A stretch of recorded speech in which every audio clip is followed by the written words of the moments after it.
बच्चों, कैसे हो आप सभी लोग। ऑनलाइन क्लास के अंदर हम चैप्टर 2 की स्टडी कर रहे हैं। चैप्टर 2 के अंदर जो हमारा टॉपिक कर रहे हैं वो है pre fertilization event in the flowering plants. Pre fertilization events in the flowering plants के अंदर एक टॉपिक कंप्लीट कर लिया है, male reproductive organ in the flower.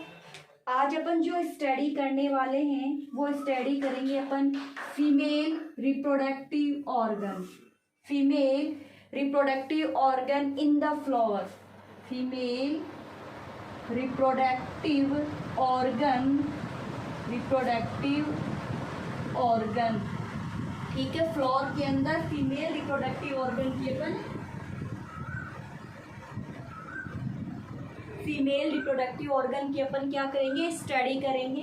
अब फीमेल रिप्रोडक्टिव ऑर्गन इन फ्लावर के अंदर अपन फीमेल पार्ट किसको बोलते हैं, पिस्टल, या फिर आप बोलते हो कार्पेल, या group of pistil, group of carpel is also known as the gynoecium.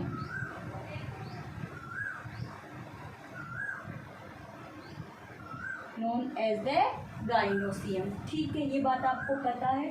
तो अपन देखो किस किस की स्टडी करेंगे। एक तो अपन इसमें स्टडी करेंगे पिस्टल और कार्पेल की स्टडी करेंगे।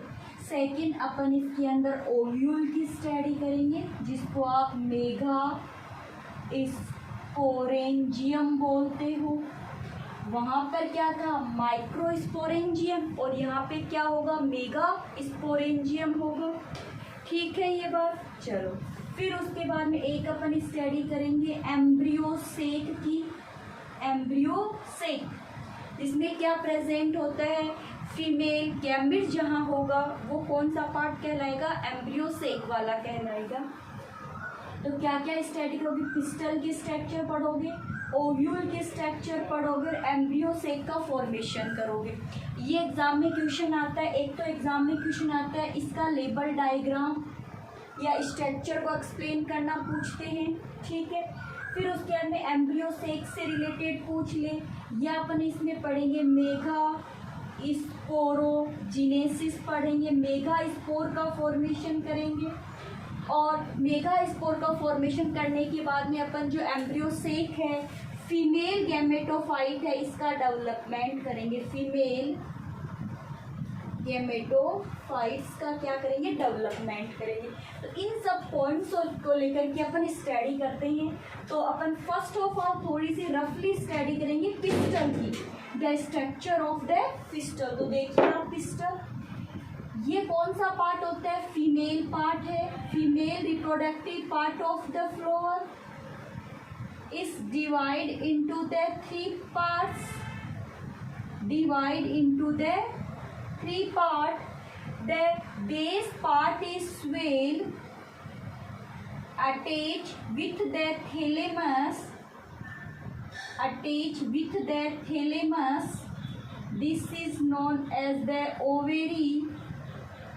The long stalk-like form upper the ovary is known as the style, and the upper swell part of the style is known as the stigma. The pistil and the carpel is the innermost part of a flower. It is the female reproductive organ of a flower. The female part is known as the pistil and the carpel. Divide into the 3 parts. Stigma, style and ovary. In the ovary to situated the ovule. To situated the ovule. Ovule. A ovary contain the many ovule. कुछ example ऐसे हैं कि एक ovary में एक ही ovule होता है। कुछ एग्जाम्पल ऐसे भी है कि मैनी ओव्यूल्स हो सकते हैं। इन ओव्यूल्स है, ठीक है, समझ में आ गया। तो ओवेरी में क्या होते हैं, ओव्यूल्स। हमें ओव्यूल्स की स्ट्रक्चर भी करनी है। ओव्यूल्स को आप क्या बोलते हो, मेगा स्पोरेंजियम। क्या बोलते हो, मेगा स्पोरेंजियम भी इसी का नाम होता है। जो स्टिग्मा है ये अपर पार्ट है, ये पोलेन ग्रेन को रिसीव करने वाला पार्ट होता है। ये पोलेन ग्रेन को क्या करता है, रिसीव करता है, टू रिसीव या provide the platform germination of the pollen grain. यानी पोलेन ग्रेन से क्या बनती है, पोलेन ट्यूब बनती है। उस पोलेन ट्यूब बनने के लिए ये सरफेस प्रोवाइड करवाता है। अगर पिस्टल के नंबर 1 है, अगर एक ही पिस्टल या एक कार्पेल है एक फ्लावर के अंदर, तो आप उसे बोलोगे मोनोकार्पेलरी। क्या बोलोगे, एक ही है तो मोनोकार्पेलरी, अगर 3 है तो ट्राईकार्पेलरी, 4 है तो टेट्राकार्पेलरी और ज़्यादा है तो पॉलीकार्पेलरी। ये बात आपने 11th क्लास में पढ़ी थी। फिर उसके बाद में आपने ये पढ़ा था कि अगर मोर देन पिस्टल है या मोर देन क्या है, मोर देन कार्पेल है, और वो सभी कार्पेल एक फ्लावर में फ्री है। सभी कार्पेल एक फ्लावर में क्या है, free. The all carpel is free is known as the apocarpous. अगर सभी कार्पेल फ्री है, the term use the apocarpous. And the और कार्पेल इज द फ्यूज्ड। सभी कार्पेल फ्यूज्ड है तो आप बोलोगे उसे साइन कार्पस। ये हमने स्टडी की थी 11th क्लास में। बस मैंने रफली केवल आपको बताया है कि अगर एक फ्लावर के अंदर फीमेल पार्ट बहुत ज़्यादा है, पिस्टल ज़्यादा है, तो एक साथ आप उसको गाइनोसियम भी बोल सकते हो।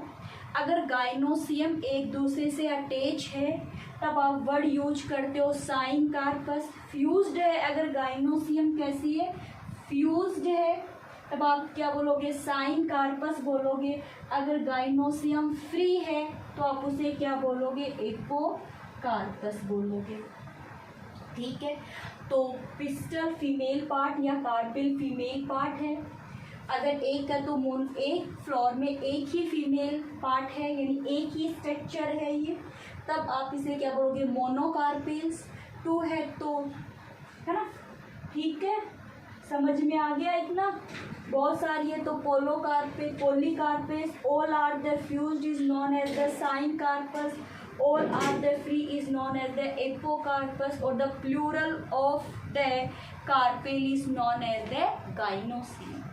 ठीक है, चलते हैं। इसके तीनों पार्ट ज़्यादा स्टडी नहीं करनी है हमें, स्टिग्मा, स्टाइल और ओवेरी की।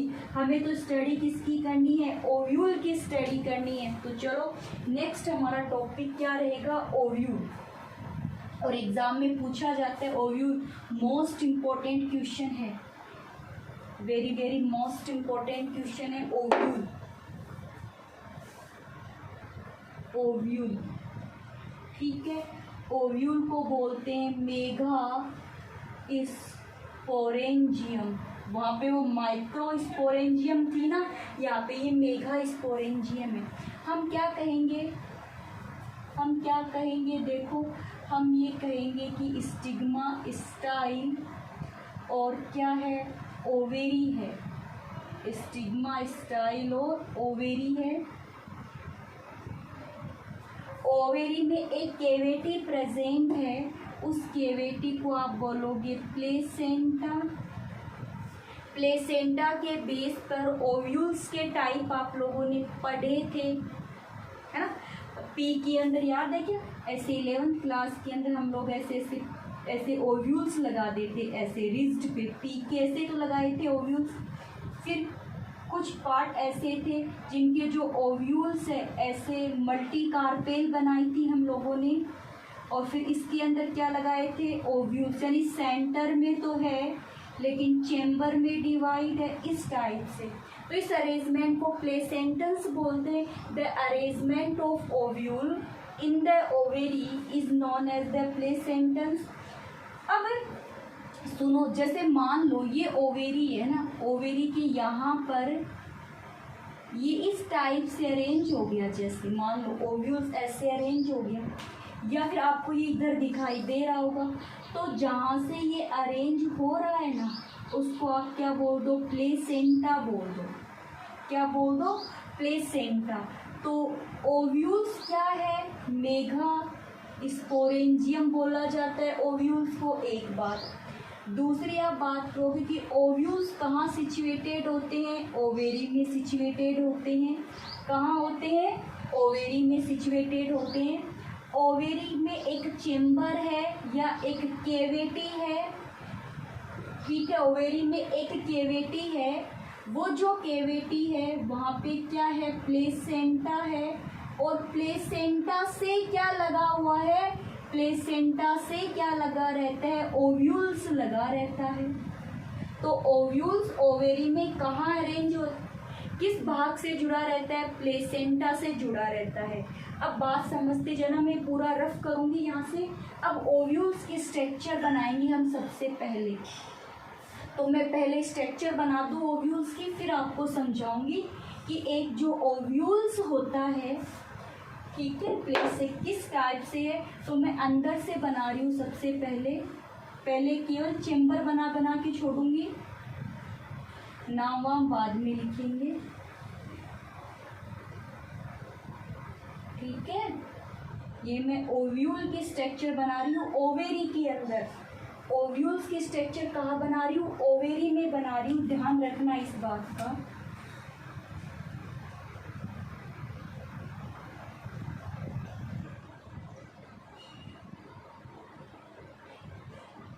इतना समझ में आ रहा है मैंने किस टाइप से बनाया है, शायद ये आपको अच्छे से समझ में आ रहा होगा। देख लो एक बार अच्छे से, मैं अलग से हट चुकी हूँ। ये आपने से उल्टा भी बना सकते हो, मैं उल्टा बना रही हूँ, ठीक है। मैं एक बार उल्टा बना रही हूँ, फिर सीधा भी बना के दिखा दूँगी।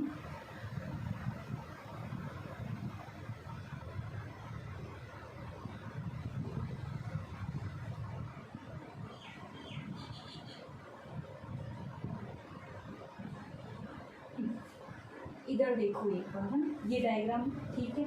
इसको आप वैसे बना सकते हो, जैसे देखो अभी और बना के दिखाऊं, इसी का ही एक पार्ट और बना के दिखाऊं। ये अंदर वाला, ये वाला हिस्सा हो गया, नाम वाम बाद में दूंगी इसको। फिर ये वाला हिस्सा हो गया, आप ऐसे भी बना सकते हो, ठीक है। अब यहाँ से ऐसे बना दो, देखो उल्टा कर दिया ना मैंने इसको। कैसा कर दिया मैंने इसको, बिल्कुल उल्टा किया आपके सामने। ये वाला हिस्सा ये रहा, ये वाला हिस्सा ये रहा, ये और ये रहे। फिर और देखो कैसे करोगे, आराम से देखना।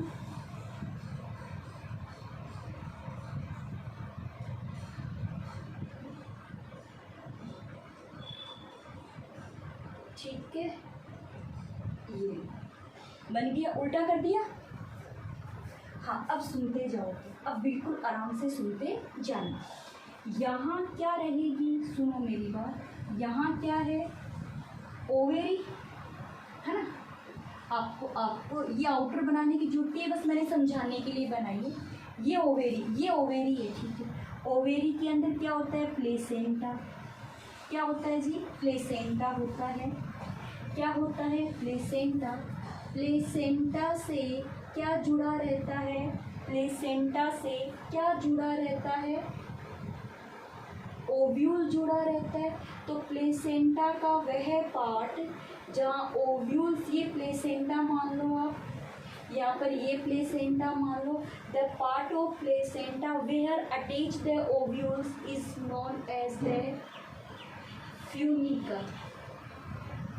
उससे आप दिखाई दे रहा है क्या, सॉरी दिखाई नहीं दे रहा ना, मैं वापस यानी थोड़ा नीचे लिख देती हूँ, अब दिखाई दे रहा होगा। उसको क्या बोलते हैं, फ्यूनिकल बोलते हैं। द पार्ट ऑफ ओव्यूल या द, ठीक है, the part of ovule which fused with the ovary is known as the funicle,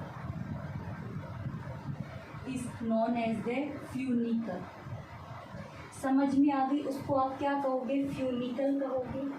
फिर उसके बाद में अपन ये कहेंगे, ये पूरा ओव्यूल्स है, ये पूरा ओव्यूल्स है और ये फ्यूनिकल से फ्यूज्ड हो गया, ओव्यूल्स फ्यूनिकल से फ्यूज्ड हो गया, तब हम इस जगह को अपन क्या बोलेंगे, हीलम, या इसे कह दो, इसे आप क्या कह दो, हीलम। दो पार्ट समझ में आए क्या?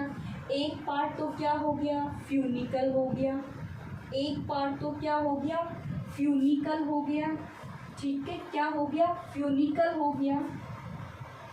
एक पार्ट तो क्या कहलाता है, फ्यूनिकल कहलाता है, और एक पार्ट क्या कहलाए, तो फ्यूनिकल किसे कहा है मैंने, the ovule attach with the placenta, the place is known as the funicle, the ovule, ठीक है, समझ में आ गया ना, यानी जहाँ प्लेसेंटा से अटैच होने वाला फ्यूनिकल हो गया। फ्यूनिकल किससे जुड़ा है, ओव्यूल्स से जुड़ा है, तो आप उसे क्या कह दोगे, हीलम कह दोगे।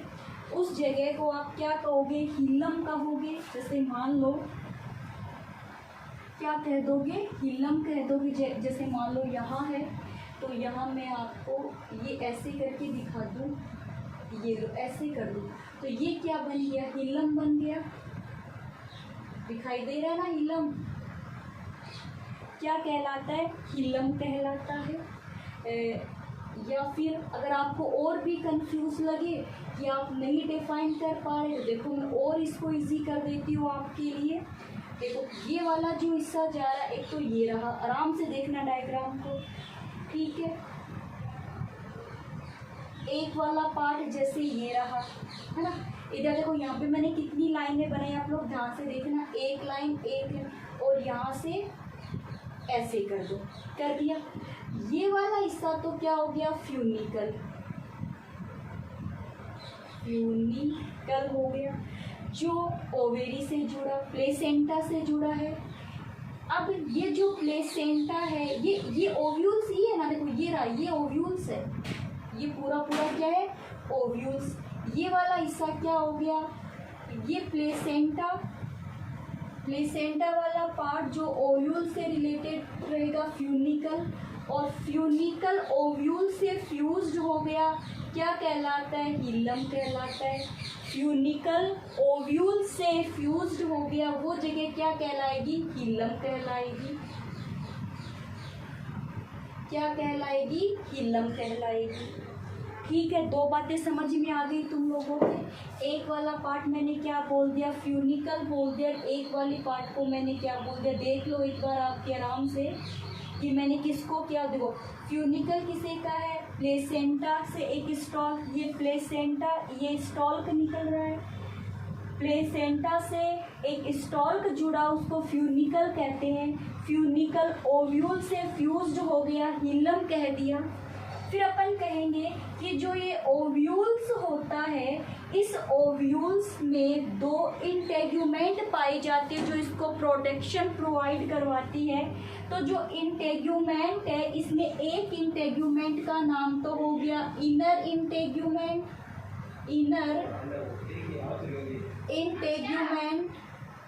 और एक का नाम हो गया outer integument.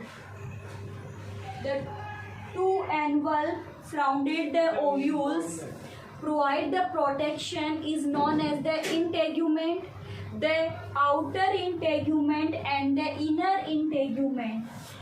The inner integument और ये क्या हो गई, आउटर इंटेग्यूमेंट। दो इंटेग्यूमेंट हो गई। The part of ovules where integuments are not found, the place found where a pore, this pore is also known as the micropyle. The pore is also known as the micropyle.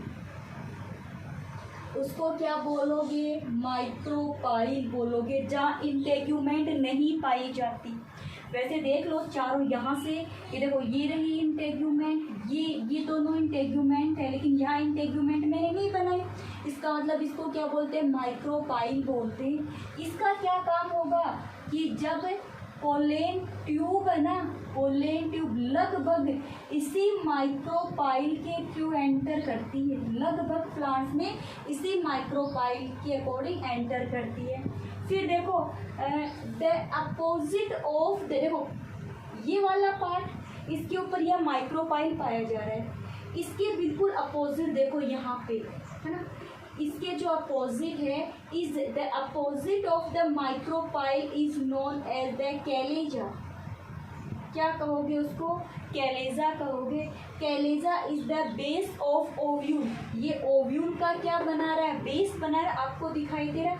जैसे मान लो ये micropyle है तो ये वाला part क्या बन गया? कैलेजा बन गया। इसको जैसे इसका उल्टा मैंने यहाँ दिखा, देखो ये क्या बनाता है? बेस बनाता है। सेकंड बात, जो कैलेजा है यही वो कैलेजा है जो किसका फॉर्मेशन करता है? इंटेग्यूमेंट का फॉर्मेशन करता है। कैलेजा किसका फॉर्मेशन करता है? इंटेग्यूमेंट का। तो the opposite side of the micropyle to found the chalaza, the chalaza is base of the ovule, base of the ovule and the caleza involve the formation of the integument, the formation of the integument। हुआ clear? फिर the inner side of the inner side of the ovule, the inner side of the ovule found a parenchymus cells, found a tissue formed by the parenchymus cells, जो किसका बना है? पेरेनकाइमस sales का बना है। पेरेनकाइमस खुद सेलुलोज का एक आप मान सकते हो, और इसमें जितनी भी सेल्स है the all cell is the diploid cells. सभी की सभी सेल्स कैसी होती है? डिपेलोइड सेल्स होती है। तो the A group inner side of the integument found a group of parenchymus cells. This group is known as the nucellus. इसे आप क्या बोलोगे? न्यूसीलस बोलोगे। तो ये वाला पार्ट क्या हो गया? न्यूसीलस। बात समझ में आ गई क्या? Inner side of the integument to found a diploid parenchymus cells group. This is known as the nucellus. The nucellus provide the nutrition of the developing female gametophytes and involve the formation of their female gametophytes. Female gametophytes का formation करता है। इसकी अभी अपन बनाएंगे, female gametophytes का formation करेंगे, ठीक है। यानी कि ये जो है ओव्यूल्स की स्ट्रक्चर चल रही है, मेगा स्पोरेंजियम। मेगा स्पोरेंजियम से जो मेगा स्पोर बनेंगे ना, वो इसी न्यूसीलस की सेल से बनेंगे, इसी न्यूसीलस की सेल से बनेंगे, डिपेलोइड सेल से। अब आगे आओ। The innermost part of the ovules is known as the embryo sac या फिर फीमेल गैमेटोफाइट, ठीक है। वहाँ पोलेन ग्रेन थे ना मेल गैमेटोफाइट्स, क्योंकि पोलेन ग्रेन क्या बना रहे थे? मेल गैमिट बना रहे थे। और यहाँ पर ये जो एम्ब्रियो सेक बनेगा ये बनाएगा। अब एम्ब्रियो सेक में देखो, ये जो माइक्रोपाइल है ना, इसकी तरफ ऐसे सेल्स है, 3 हैपेलोइड सेल्स है ऐसी। कितनी? 3 हैपेलोइड सेल्स है ऐसी। इनमें से एक हैपेलोइड सेल को तो आप कहोगे एग सेल। क्या कहोगे? एग सेल, या फिर आप कहोगे फीमेल गैमिट। दो जो सेल्स और बनी हैपेलोइड, इन 2 सेल्स को क्या कहोगे? इन 2 सेल्स को आप कहोगे साइनग्रिड सेल। एम्ब्रियो सेक में माइक्रोपाइल के towards the micropyle to present the 3 haploid cells, 1 is the egg cell and 2 is the synaptic cells. Towards the caleza found the 3 haploid cells. Towards the chalaza found the 3 haploid cells, 3 cell है और तीनों के तीनों haploid है। The 3 haploid cell is known as the antipodal cell. क्या बोलते हैं? Antipodal cells बोलते हैं। The centre of the embryo sac to found a polar nuclei, polar nuclei बोलते हैं। दो पोलर न्यूक्लियाई, देखो इसको, ये डिपेलॉइड एक सेल है, एक सेल में कितने न्यूक्लियस है? 2 न्यूक्लियस है। इसको सेकेंडरी डिपेलॉइड न्यूक्लियस भी बोलते हैं, सेकेंडरी डिपेलॉइड न्यूक्लियस भी बोलते हैं और इसे पोलर न्यूक्लियाई भी बोलते हैं। तो एम्ब्रियो सेक में देखो 2 तो साइनग्रिड सेल्स ये रही, एक एग सेल रही, 2 साइनग्रिड सेल्स और एक एग सेल को एक, देखो 2 तो क्या है?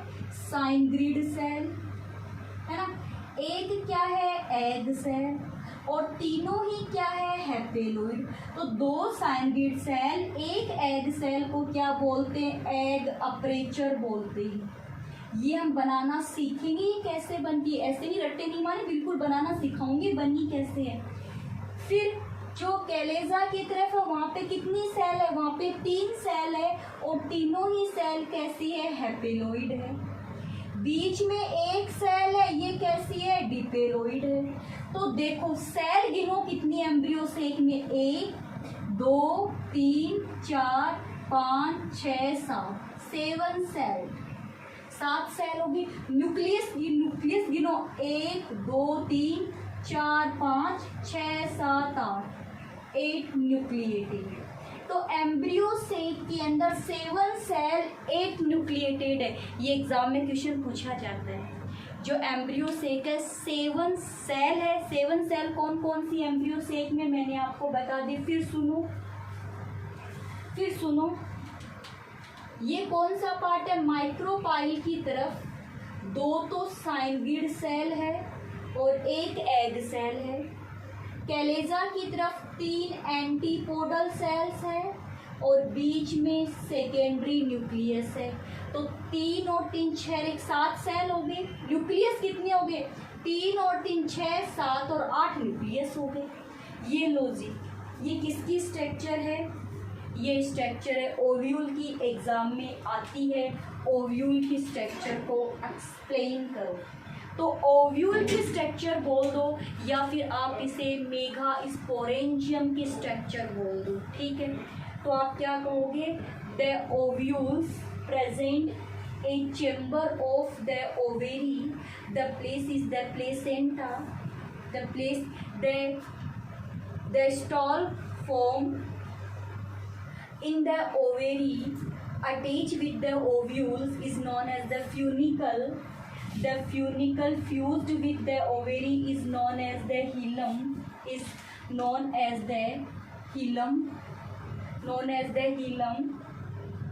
Then after we can say 2 integument, outer integument and inner integument, both are provide the protection of the ovules. The part where integument is absent is the micropyle. Opposite of the micropyle is the caleza. It is the base of the ovules. The caleza form the integument. ये integument को बनाता है। The अंदर की side में एक group of पेरेन्काइमस the डिपेलॉइड sales. ये cell कैसी है? डिपेलॉइड। कैसी सेल्स है? सभी के सभी डिपेलॉइड। This is known as the nucellus.